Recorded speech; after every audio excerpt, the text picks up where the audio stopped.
What's going on, guys? Today I will be reacting to the FNAF Lore Explained. So this video is 3 hours and 47 minutes long, so I will not be reacting to it all in one video, but I will watch the first 25-30 minutes because if you guys don't know, I am a FNAF rookie. I do not know anything about the FNAF lore apart from William Afton's stuffed kids in suits. But I know there's more to the story than that, considering this video is 3 hours and 47 minutes long of lore. So yeah, without further ado, I'm going to get into this, and if you guys have anything to say about the lore, like theories you have, any corrections you might want to make after this video, so if I said something wrong, you can leave it in the comments, correct me, I don't mind being corrected. Because you guys are teaching me, and being correct is what I learn. So without further ado, if FNAF Lore Explained, make sure to subscribe if you enjoy this FNAF content, as we'll be doing more in the future, and do the FNAF Lore Explained. It's a decade-old franchise. That's crazy. 10 years old and it's still going crazy. I still find that crazy. Today, I'll be providing you with a full guide, no matter your experience. I definitely need this for new fan section because I do not have a clue. FNAF 1 all the way to the newest Help Wanted 2 update, all the books, the movie, and more. FNAF 1 all the way to the How many books is there? All the books. 1, 2, 3, 4, 5, 6, 7, 8 books. Bro, I thought there was like 3. See, this is how you know I'm behind. I have no idea. The movie and more, as well as showing you all of Scott Cawthon's own statements about the lore, calculations that you may not have ever seen, as well as a list of almost every theory in FNAF history. This video also features a ton of, as well as a list of holy shit! Oh my! Almost every theory. I have nothing to say. It's just crazy. This video also features a ton of FNAF. By the way, I'll put in some subtitles for you guys. Okay, this is a bit big, bro. Come on, this is taking the piss now. How do I?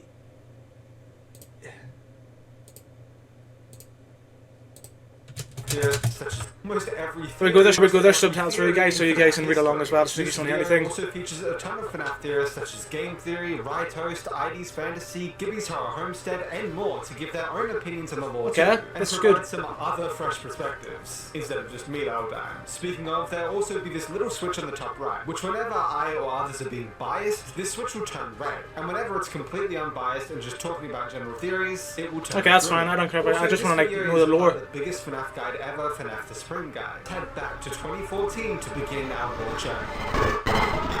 Alright, here we go. If I start 2014, 11 years ago, I was 10. Learned that on June 26th in an unknown year, 5 children were lured into the back room during their birthday party by someone using one of the company mascots, where they were killed and then stuffed into the animatronics themselves, causing foul odor to come from the machines and eventually cause the place to shut. Then sometime later, this Freddy's opened, and we now work as a security guard. Okay, Mike Schmidt, right? Taking advice from the phone calls from a previous employee who we hear unfortunately died by the end of the week, at the hands of the animatronics now possessed by those 5 children. One of the biggest mysteries to come from this game is an event mentioned by Phone Guy, the Bite of 87, where an animatronic attacked someone, causing them to lose their I know this. I have an idea about this. Survived. However, which animatronic did the bite is the main part of the mystery. From this game alone, the main suspects were Freddy, who has a fingerprint on its head, and so someone might have been trying to get out of the bite. I didn't know that, okay. Who was weirdly the only one who's out of order and withered, seemingly broken, which could be implying that Foxy is dangerous. We would get a more clear explanation on who the possible culprits are in the next game. Around this time though, there are also theories going around about what "it's me" actually means. Whether one of the animatronics has a connection to Mike Schmidt, who at the time may have been either a relative of one of the kids, or possibly the murderer himself, who they're trying to intimidate with the phrase. Honestly, we don't even have a much clearer answer 10 years later, as most interpretations rely on other theories, mainly with who you think possesses Golden Freddy, to be true. Some suggest it's meant to be the crying child, Mike's brother in LA the game, either— Wait, Mike is a brother?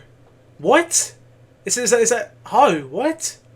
Okay, so Mike is a brother, okay. From within Golden Freddy, I didn't know that. Even from just haunting Mike. Golden Freddy isn't real was another theory that has genuinely been debated upon to this day. A theory that arose because of Golden Freddy's ghostly nature and teleportation abilities, leading people to doubt he even exists physically. Another Golden Freddy theory was that if he was indeed a real physical animatronic, it might be in the kitchen, the only offline camera. This is a biased theory, right? Which, while 1993 is contested to this day, albeit not much, it should be noted that it's the most likely answer due to the evidence from the future. Mike gets paid around $4 an hour for 30 hours for his 5th night paycheck. That's terrible. Likely paying him minimum minimum wage. Yeah, but leading to around 1991 to 1996, when that's the crazy. minimum wage was $4.25. That's terrible. Rounding down to $4. Funnily enough, in the next game, once Scott knew for a fact we would actually calculate the paycheck just happens to perfectly equal the 1987's minimum wage with no error, rounding up. That's cool. That is cool. Meaning, at most, he was indeed implying that they paid you minimum wage in FNAF 1, and that part was correct. Or Scott would later mention how FNAF 1, 2, and 3 were solved, and that the story was completely uncovered by YouTubers and the community. I think it's very important to note that this is when 1993 was the main date for FNAF 1, and 2023 gotten from 1990. Okay, so far what I've got from this is that the theories right now are mostly like based around animatronics and what year the game's set in. So I mean, the first one was 1993, which is presumed. The second was 1987, and then the third one I think is in the future. So far I'm getting this right now. But it is quite confusing. There's a lot to it. By almost the entire community, which he would still go on to never clarify that those dates are incorrect, despite everyone using them for 10 whole years, and instead actually references one of the dates, 2023, in a later game. Within unused FNAF AR emails, 1993 was mentioned twice as the date FNAF 1 takes place. And while this is unused content, Scott did apparently say that they were bound to be leaked anyways. Okay. Although, to be fair, I can't seem to find a screenshot that's... Literally everyone says that Scott said this, but I cannot find a single receipt / any proof of it was ever actually said. So make of that what you will. Okay, Overall, that's I weird. think if Scott has had 10 years to say that everyone is incorrect, and he instead makes sure he's 100% accurate with the minimum wage in the next game, officially states that we've been correct about the first 3 games, references those years in the future. Okay, so first game 1993.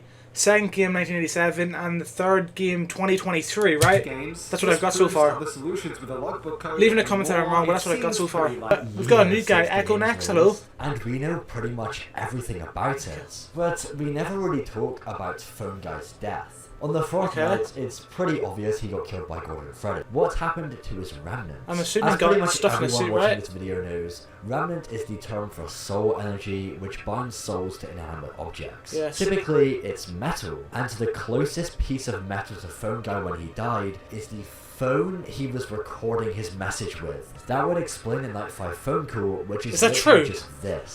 There's no way that this is an actual theory that he possessed the phone. Is that true? Is this really a true theory?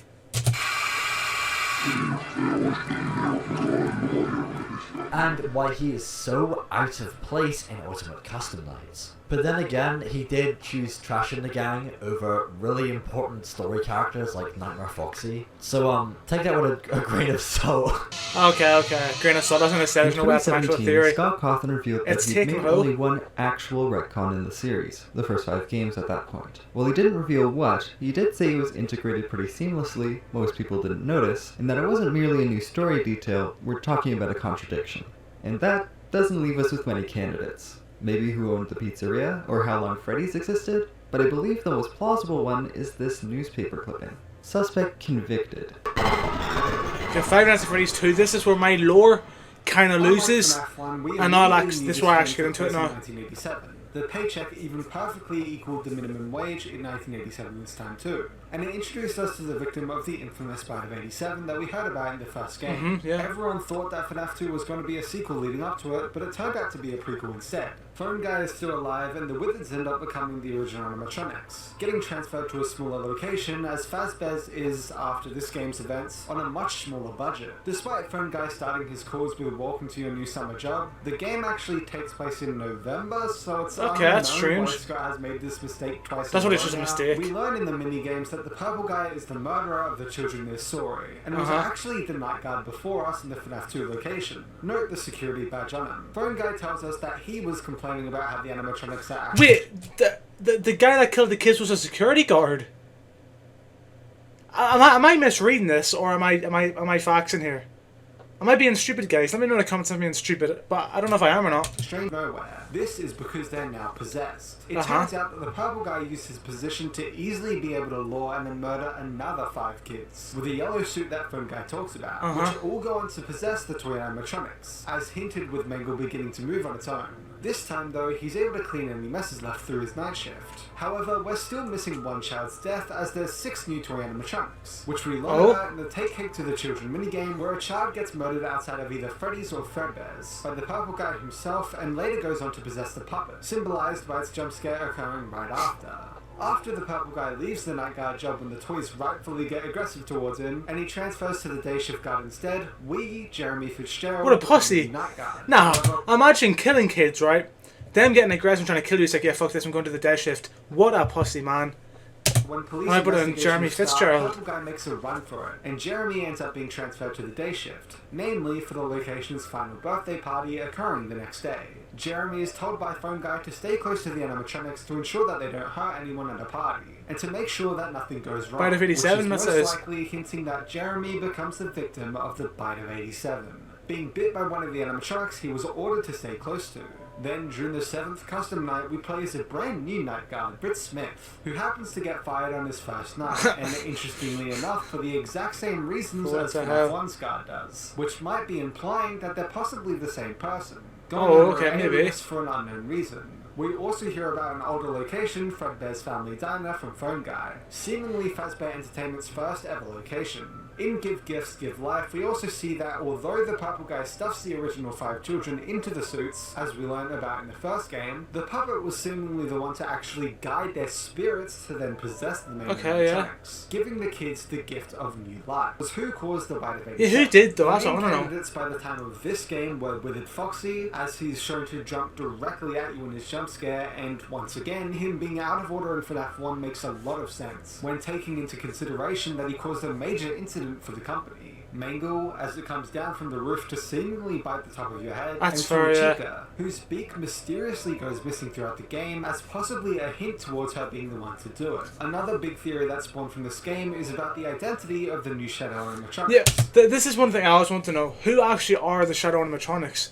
Because I never got these guys, but I heard of them before, and I always want to know who it was, or what Shadow it was. Freddy, modelled after Withered Golden Freddy, and Shadow Bonnie, modelled after That's Toy Bonnie, right? These two don't get explained in any of the minigames, and are limited to their secret random chance appearances, meaning any information about them is very really? limited, Nothing. although called agony. Basically, the Okay. amount of negative emotion from This is events facts, of man. pure tragedy is so powerful that it can create an entity and or make something appear haunted despite not having an actual soul within it. So in this case, Shadow Freddy and Shadow Bonnie are basically the manifestation of and born from William's evil.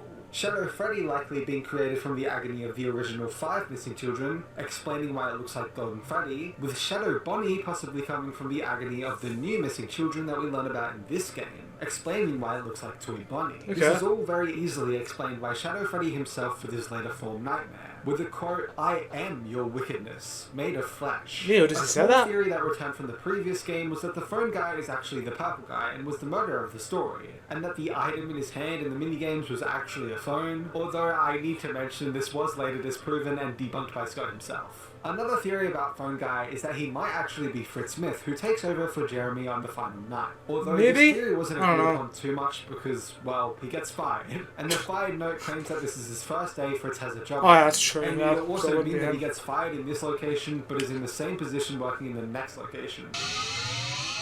Oh, FNAF is almost 10 years Psychic old. And when I think 9995. about some of the most interesting theories, I have to mention the debate on Purple Guy and the potential of a Pink Guy. In What? Fox's Go Go A Go, pink some guy? theorists thought that the Purple Guy in the corner was actually pink. That's purple, and bro. therefore, a different character altogether. This opened the door to so many different theories, from maybe Purple Guy was innocent, which was a theory that I really found interesting back in the day, to maybe Purple Guy was the phone guy and Pink Guy was the killer, to maybe these two were the owners of the restaurant together. Pink and they had, Purple Guy, conflicting okay. interests in the restaurant. If you were a FNAF fan back in 2014 to 2015, you'll surely feel nostalgic about this one, because it was very prolific back in the day.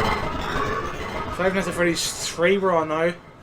This This game is quite straightforward with most of its story. The game takes place 30 years 30 after years? FNAF 1, and so FNAF 1 is in 1993 in 2023, with a Steam description saying it's 30 years after Freddy's closed its doors, meaning the most recent Freddy's, not the other 2 times they closed and then reopened afterwards. Also, What are those photos? Why does Bonnie look like Big Chungus? Like, bro, it actually is Big Chungus. What the the hell? fact that in a game I never saw that footage before, after ever. Freddy's closed its doors, we just happened to play mini games in a source code teasing the game, outright stating Five Nights at Freddy's 30 years later. Damn, they even checked the explicitly source code. means 30 years. But FNAF fans are fucking nuts. Like not in a bad way, but they go into the source code. But they'd be inspecting that and everything. I respect it though. Out of every gaming community in the world, I think the FNAF one is the most in-depth community ever. Like, you could be talking about like Fortnite. You know, like Fortnite is a big enough floor. People aren't going into source codes. People aren't going to like fucking inspect element. People are literally diving into this, looking at the source code to find out clues. Like, this is crazy love for the game. I respect it. I'm here for it. Inside, some vague time after FNAF 1, William eventually sneaks back into the pizzeria after being MIA for years and destroys the FNAF 1 animatronics, which are the only ones who still have spirits within them at this point. Note for later that the endoskeletons are missing from the pile of parts. Back to the story though, and the spirits are then seemingly loose and are able to scare William briefly before he runs directly into And he the dies. Spring Bunny suit, feeling powerful and mighty once more before the suit malfunctions and imprisons him within. Let's go. Screw you, Michael or William. Phone Dude and Co. decide to create a location purely based around the myths and rumours of Freddy's past. Fazbear's Fright, the horror attraction. See, this is what you don't do. You do not make an attraction based on kids' deaths. You do not do that. For anything they can use, and one day are informed of safe rooms in the locations. Phone eventually go there and find the Springtrap purple guy in the Freddy safe room, along with some more FNAF 1 animatronic parts, and they then put him in the location as an attraction. Springtrap is then loose within Fazbear's Fright until the unnamed player, I'll get into this in a second, Yeah, who actually walks do his play knights as? and seemingly sets the location ablaze, ending the FNAF. What did that say? I want to read this. Walks his knights and seemingly sets the A new local attraction based on an ancient pizzeria chain burnt down overnight. Authorities have not ruled out foul play, but at the moment it seems to have been caused by faulty wiring. Very little was found at the scene. The few items that were salvaged will be sold at a public auction. Ending the FNAF story Okay. in the Purple Guy's terror. Or so it would seem. That's not at all though, as this game also features Oh, there's a mini cool games photo from the throughout where you're back. seemingly revisiting old memories to eventually put together a final birthday memory. The spirit's happiest day, allowing the spirits to be seemingly set free and finally rest once and for all. The main mystery from this game continued from the last game. Who are the Shadow animatronics? While I did give an answer in the FNAF 2 theory section, I should mention the most popular theory that started from this game was that the Shadows are the ghosts of the previous Freddy employees that were possibly killed due to the multiple Springlock failures that we hear about. really? Although that Golden Freddy was actually originally a Springlock suit, based on the fact that Spring Bunny looks to be in the same slump. Okay, yeah, I see that. I get And that. so it could possibly mean that Fredbear and Golden Freddy are actually the same, coming from Fredbear's family diner, just like Spring Bunny did. Of course, though, we cannot continue without talking about the unnamed player. Yeah, of who FNAF is this? 3. There are two main theories on who we play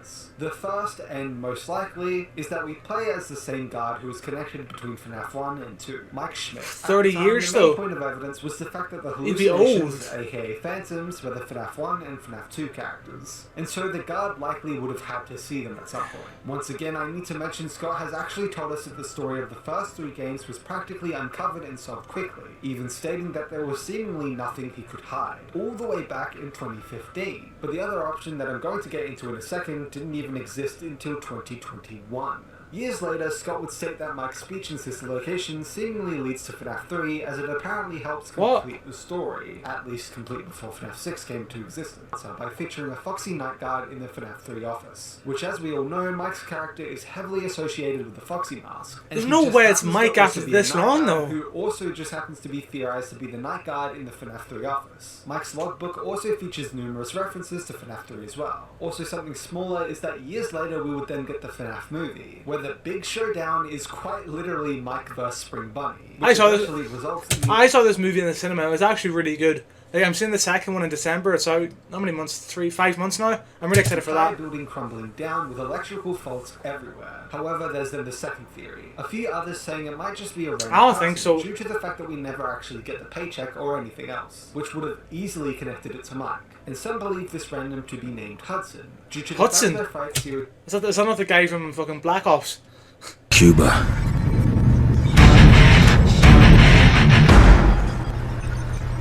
What we found, which features what's practically a stretched out night of FNAF 3 where Hudson is the guard at that very location. I don't think so. I don't think it'd be a random guy nobody knows about. The story itself is practically impossible to be canon in the game timeline, as it swaps Yeah. around a lot of details. But Hudson being the guard, if it's an unnamed random, is admittedly still a possibility. Although, like I said before, I do personally and heavily believe that it's Mike, and think that the survival logbook directly answers the question for us. My favorite kinds of Thing is, though, right? If it was Mike, after 30 years, he'd be like, what? Say he was like 27 in FNAF 1, he'd be like 57 now. Would he really still be doing, like, night guard things after that long? I don't know. Here we go, here's Right Host, and he has another theory for us. FNAF theories are ones that take one weird detail and just run with it. One of those details comes back in Five Nights at Freddy's 3. Besides the first 1.5 nights, the phone calls in this game are replaced with tape recordings of a Fazbear employee that worked at a location with springlock suits. The very same employee is FNAF 1 and 2. Well, that or Scott just is bad at doing multiple voices. One of the tapes gives us a lot to theorize about, talking about how, due to multiple springlock failures, the springlock suits have to be shut down and sent to a sister location. That's great information to work with, but I feel like it overshadows the very next sentence in the tape. Quote, No replacements arrive. You will be expected to wear the temporary costumes provided to you. Keep in mind that they were found on very short notice, so questions about appropriateness/relevance should be deflected. now this could just be a throwaway line, but what if it isn't? What suits would be irrelevant to the Fazbear brand? The Mimikin, we also see felt costume was another Security Breach Ruin? What? I know Security Breach. What's Security Breach Ruin? Is that like a In the DLC? room we encounter the Mimikin, we also see felt costumes of an elephant, a non-chica bird, and presumably a lion costume that Ew. the Mimic has commandeered. They're once we ugly. encounter him. If these suits were in the basement of the FNAF 6 location, then it could be implied that Fazbear owned them in general and they were lying around. But we've never seen these characters. Maybe these felt suits are the replacements that we heard about all the way back in 2015. Okay. This game is where Alright guys, I'm going to leave it off there with FNAF 4. So, we got through FNAF 1, 2 and 3, and so far what I've got is that in the first game was Mike Schmidt. The second game it was the guy that killed the kids when he changed to the day shift, and then it was Jeremy Fitzgerald. And then Jeremy Fitzgerald had a birthday to attend to the next day, so it was Fritz Smith, but he got sacked on his first day. Jeremy Fitzgerald was the theorised victim for the Bite of 87, which we don't know who caused that at this point of time. The theory is Mangle though, Mangle, Foxy and Toy Chica. And the first game took place in 1993, the second game was 1987, and the third one was 2023. The phone guy died in the first game, but obviously in the second one he's alive because it's a prequel. And that's all we got so far really. And obviously the kids were killed, and like the shadow animatronics were like using like dark energy to control them, but we don't actually know who they were yet. But yeah, that's all I've got so far. Yeah, I think I'm on a good track here. If you guys have anything to say in the comments, let me down below. So if I said anything wrong, just correct me, go in the comments, but like, you said this wrong, it's meant to be this. And correct me all you want, because I don't mind. I like to learn, correction's good way to learn. So if you guys enjoyed this video, make sure to subscribe, make sure to leave a comment if you guys want to see me react to the rest of this video. I have a good bit left, but I'll obviously react to it part by part. But if you guys want to see me react to it, leave a comment just saying, yes, I want to see more of this, and leave FNAF games down below. If you guys enjoy the FNAF content, make sure to subscribe, make sure to leave a comment what you guys want to see next. And I'll see you guys in the next video. Peace. This lore goes absolutely fucking crazy.